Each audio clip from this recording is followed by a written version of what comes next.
Good afternoon, Class 10. In today's class, we'll continue with the chapter on nationalism. We'll discuss about the repressive colonial policies that was meant to undermine the prestige of the Indians. The Englishmen were proud of their race and treated Indians only with contempt. There were exclusive clubs and railways coaches for Europeans where the entry of Indians were forbidden. Lord Lytton was a Viceroy of India from 1876 to 1880. His repressive policies and deeds intensified the discontentment in the country. In 1877, the maximum age limit of the civil service examination was reduced from 21 to 19. This was a calculated move to ruin the prospects of Indian candidates for the Indian civil service. The Imperial Durbar in Delhi in 1877 added insult to the injury, for it was held at a time when millions in South India were affected by a terrible famine. The government tried to silence opposition by enacting the Vernacular Press Act. The Vernacular Press Act crushed the freedom of the vernacular papers. It required the editors to publish nothing that would excite dissatisfaction against the government. The last was the Indian Arms Act. The Indian Arms Act in 1878 made it a criminal offence for Indians to keep or bear arms without license. These repressive policies added insult to the Indians. The reform movements, the English education, and the growing poverty of the people brought into limelight a new class of Indians. These educated Indians became the political leader of the national movement in India. The period between 1866 and 1885 saw the coming up of a number of political associations. These were the precursor of the Congress. The first being the East India Association. Dadabhai Nauroji founded in London on the 1st of October 1866 the East India Association. It aimed at providing members of the British Parliament information regarding India's genuine grievances. It recommended the abolition of cotton duties and petitioned the government to withdraw the Vernacular Press Act. Next was the Pune Sarvajanik Sabha.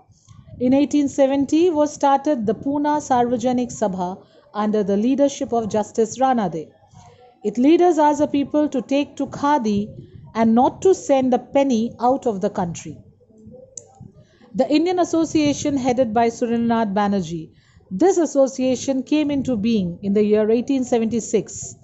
The objects of the association were to unite the Indians upon the basis of common political interest and beliefs, to promote brotherly feelings between Hindus and Muslims, and to agitate for a constitutional government. The association launched agitation against the Arms Act and the Vernacular Press Act. The Bengali, a daily newspaper edited by Surendranath Banerjee, became the mouthpiece of this association.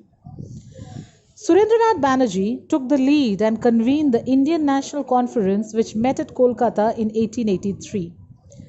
Ananda Mohan, who presided, described the conference as the first step to a national parliament.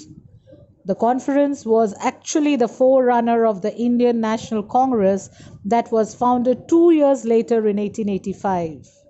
It was merged with the Indian National Congress in 1886.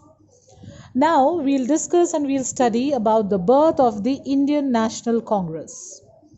The birth of the Indian National Congress was an event of very great significance in the history of India. It was the first All India Association of a permanent nature.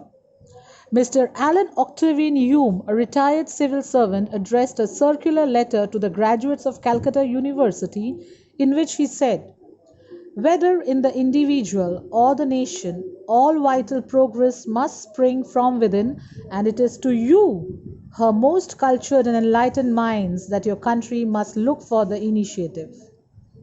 The appeal had the desired effect. The Indian National Congress was thus founded, and the first session was held in December 1885 at Bombay under the presidency of W.C. Banerjee. A.O. Hume had played a major role in the formation of the Congress. That is why he is considered as a father or the founder of the Indian National Congress. The first session of the Congress was attended by 72 delegates from all parts of India. It was attended by eminent persons as Dadabhai Nauroji, W.C. Banerjee, K.T. Telang, Firoz Shah Mehta, Badruddin Tyabji, G. Subramaniam Iyer, N.G. Chandravarkar, Justice Ranade, and Behramji Malabari.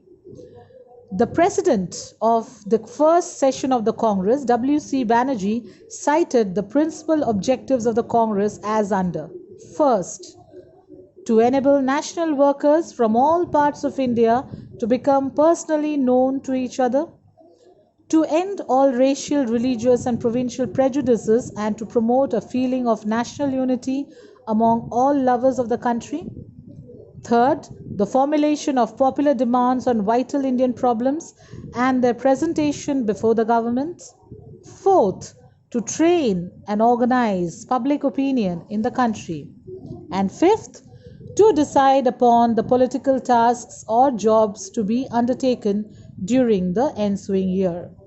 So here ends our chapter on nationalism. We'll start with the next chapter the next day.